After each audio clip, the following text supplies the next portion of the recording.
Hello, and welcome back to this week's new video. If you're new here, hi, my name is Noah. I'm a bookish and lifestyle vlogger born and raised and still based in New York City, so if that sounds like of any interest to you, I would absolutely love it if you would keep watching and stick around to subscribe at the end if you so please. Recently, I had been getting quite a few book recommendations, and so I would screenshot the Goodreads page of it and then write who recommended it to me, and I was realizing that 2 of them were from men. I thought it'd be funny to do a vlog of books recommended to me by men, so 2 of them are books that were like actually recommended to me by people that I have really met. One of them is actually in my life, and the other 2 are going to be from 2 booktubers, Ellias and Jesse, which is interesting because the 2 men that I actually met in real life, I actually don't quite know their reading taste, and I do know for Jesse and Ellias as I subscribe and watch their channels, so I thought it'd be funny, and let's just get into the vlog to see how it went.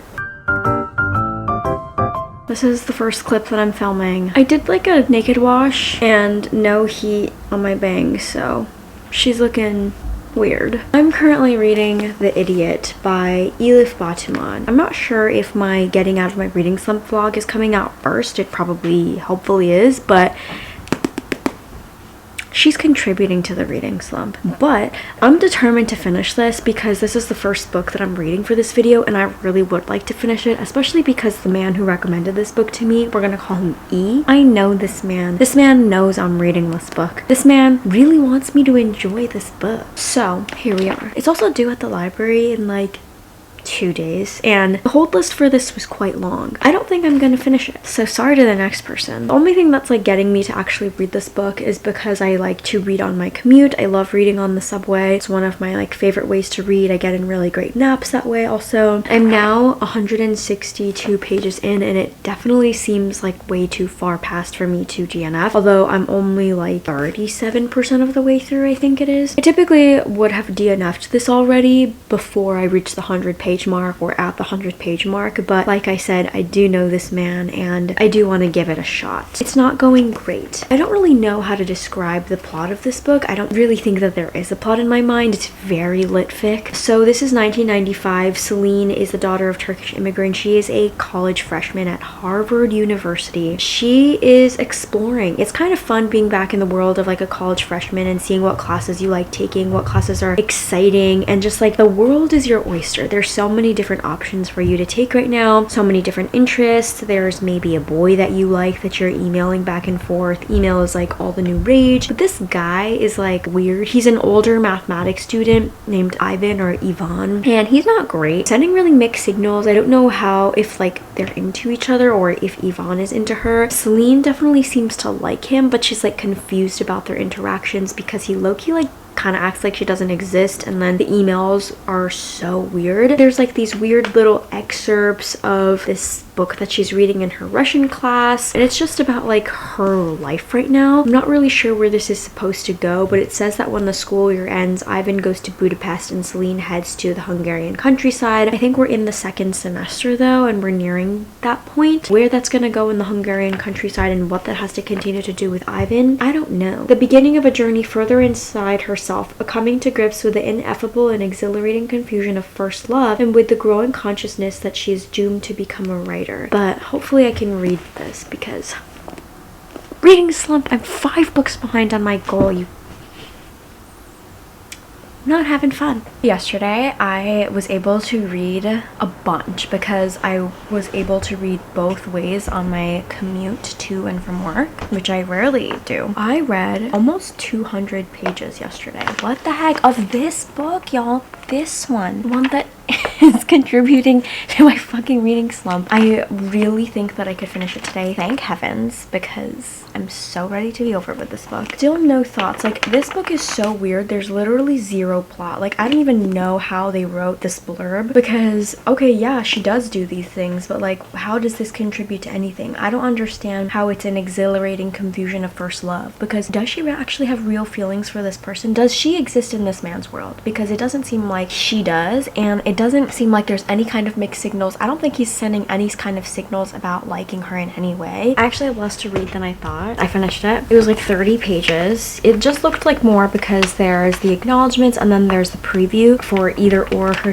next book. I looked into it because I saw like Svetlana's name. Turns out it's a sequel. Who would want to read more about Celine? Like, why? This was so uninteresting. I don't even understand why this needed to be a book. Which editor picked this up and was like, yes, so interesting? Like, why did Penguin pick this book up and was like,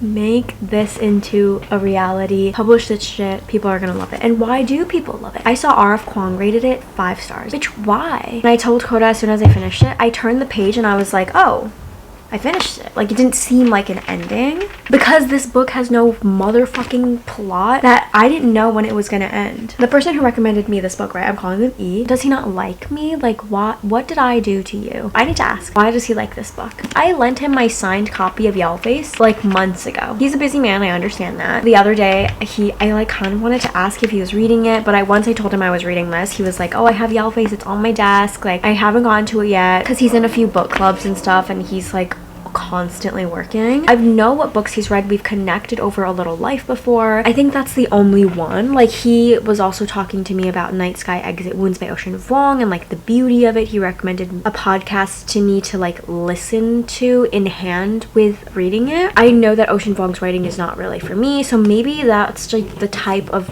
books that he likes. I'm so glad this is over. She's getting returned to the library today. Oh my god. Good luck to the fucking person who reads this next, because fuck that shit. So glad to be done with it, because this also means that now my reading slump can like officially be over, because that book was keeping me there. Once I finished it, I was like, well, I really want to give it 1 star. I was telling Coda, and but I was like, I only reserve 1 star for books that I do not finish, because like it was just that bad. So he said 1.5, and that's exactly what it's getting. The Idiot by Elif Batuman is 1.5. Erased from my brain immediately once I finished the book. No thoughts. Boo. Ugh. Oh my god, what am I gonna tell this man? What am I gonna tell this man? He was like really excited for me to read this. You know who the idiot is? Not just Celine, but also me, for thinking that I would enjoy this literary fiction book. This is why I don't like literary fiction. I have such a hard time reading it.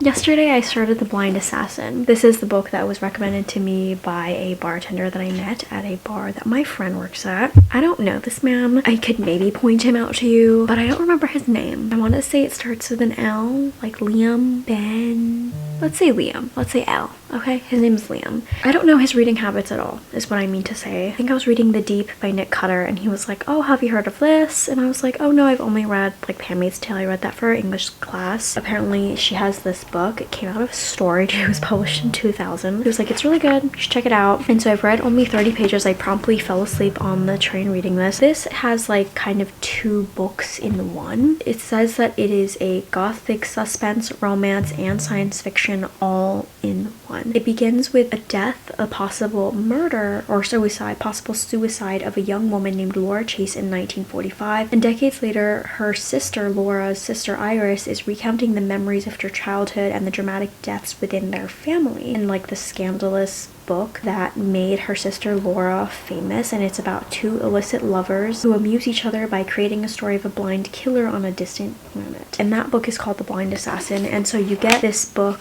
this actual novel, a story of Iris recounting her life and her family and the deaths within this family, and then you also get chapters of Blind Assassin, and so far it kind of sucks. If this book does not go well, I'm not gonna hesitate to DNF it. So I think I'm gonna read it a little bit today and see if I can figure it out a little bit more. I do like to kind of give a book at least 100 pages. I do not have good feelings about this one. I DNF'd this book and I didn't film a clip of it, but it was horrible. I would pick this book up again and remember not even a single detail of what I had just read, and I was just so confused, so it was not for me. Hello, it's been a while, but I've started the third book for this, Piranesi by Susanna Clarke for Ellias. Now, I've already done reading Ellias's favorite books, and it went like okay. I'm hoping this does okay as well. This is a fantasy. It's not very long. It's not even 300 pages. I'm only about 40 pages of the way through, but already this book is unlike anything I've ever read before. This is supposed to be kind of like a dreamlike reality. Piranesi, which is a name given to him by the only other living being in this labyrinth. There are infinite rooms in this building, and each room is a different like world or home. There's only one other person in the house who he calls the other, and the other calls him Piranesi. This is all in Piranesi's point of view. They see each other twice a week to help with the research about the great knowledge. Piranesi he like remembers everything, and he's going around exploring, trying to figure out more things about this world. It's giving me like 19th century vibes, but from what I've seen, at least this edition was published in 2020, which is kind of wild to me. I'm only 40 pages of the way through, but it feels very cool. It's very new. There's so much to explore. There's so many questions that I have. Well, I'm now up to part 5 of Piranesi by Susanna Clarke. I only have 3 more parts to read. Piranesi's world is completely turning upside down. He's realizing that the world as he knows it might not actually be what it is. He is learning that he has forgotten a lot of details. He's looking through all of these things, and he's like, when did I write this? When did this happen? Who am I? It's getting a little bit funny in that way, because we have no idea how Piranesi has come to this labyrinth. We don't know how long he's been there. He's starting to discover that maybe there's other peoples, and there's this whole part of this world that he had no idea about. And so I'm not really sure how this is going to end, but it is a labyrinth. It didn't take me very long, but I finished reading Piranesi. What a funny little time I had with this book. I actually quite liked how this book went. I do still have some questions about this world, but I think I'm okay with the questions that I have. It kind of adds to the mystery, the allure that the labyrinth has. I feel like there could totally be another book, another part to this world, not that it needs one. The questions that I have allows for that mystery to linger, and for there to still be some sort of excitement and new things to discover if I choose to reread this book again in the future. I'm giving this 4 stars. Thank goodness too. I finally have something that I liked. BookTubers know what they're doing. It also helps that like I kind of know what Ellias's tastes are. It's so weird. It's so fun though. It's still surprising to me that this book like wasn't written in the 19th century. It's giving off those vibes. I had a really pleasant time with this. It's really easy to get through. I think the latter half of this book was so interesting because you're kind of starting to figure out why Piranesi is in the labyrinth. I really enjoyed this. I think that Ellias read this for his book club, so maybe I'll watch that live show discussion to see like everyone's full thoughts on it.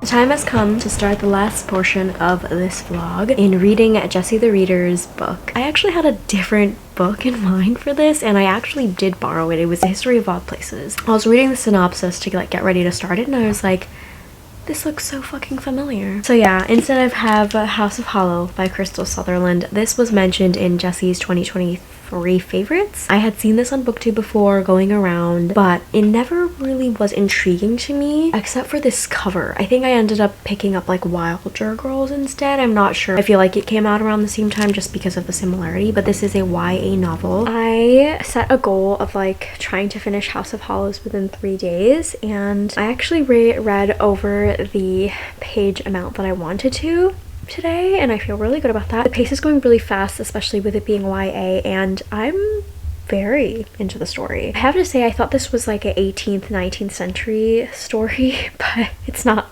She has like a straight up smartphone using WhatsApp and Find My Friends. Our main character, Iris, I forgot her name. She is the youngest of 3 sisters, and they were taken. They disappeared one day for a month, and they came back naked, and they seemed like changelings, like totally different people. And their father couldn't accept that it was like actually them, and couldn't accept like being happy that his children actually came back, like all 3 of them, seemingly unharmed, but they had no recollection of what happened to them. And I'm not sure if it's after this incident that they have a much stronger bond, but they seem tethered in this interesting way, like much closer than any other sibling. Any pain that her other sisters felt, she needed to inflict on herself to be the same. Now Gray has gone missing. I'm not sure if the middle sister is Vivi or Vivi, like the bow place. Because one of the English teachers called her Vivian, so I'm like, oh, Vivi.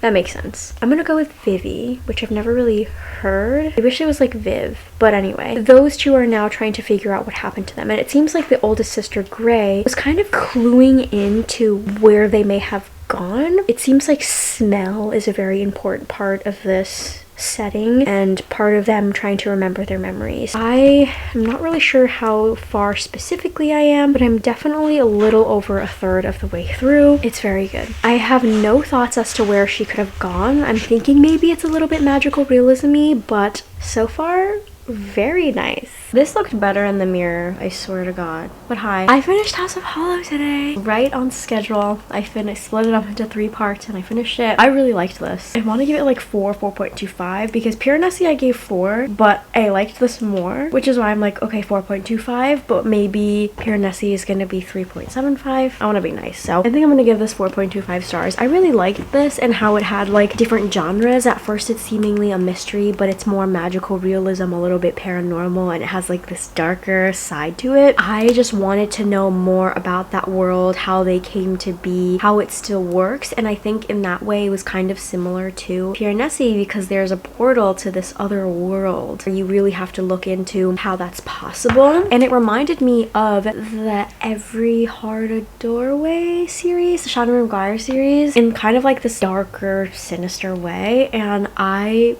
had so much fun with this. I also really found this so easy to read, not only because it's YA, but just because the language was kind of interesting. I don't want to get into spoilers with this one, but I feel like kind of like the cover shows the beauty of what comes after, but also like after having been in that world, I thought was kind of beautiful because they're so different. It's so rotten and dead in that world, and then you're light and you're kind of hollowed out, but you sprout all these flowers and nature surrounds you, or nature comes out of you, which I thought was really beautiful. I feel like this could easily be a different series following what happens to them, especially because I feel like the ending kind of showed her new relationship with Tyler after finding out how to maneuver this world, and I really enjoyed that. Thank goodness, because this started out bad, right? Reading slump with the first book, and then I totally fucking DNF'd the second book, and then finally with Ellias I was like, okay, this is getting good, and we ended on a high because I'm rating this the highest out of all the books that I've read. I think this was a funny concept that I did, but it like doesn't really work. I feel like I could have just been like at the beginning, men's taste are trash, but we all have different reading tastes, but I just think this was a funny idea to do. Hope you enjoyed, and let me know what your thoughts have been if you've read any of these books, and I will see you all in my next video. Thank you so much for watching. Bye!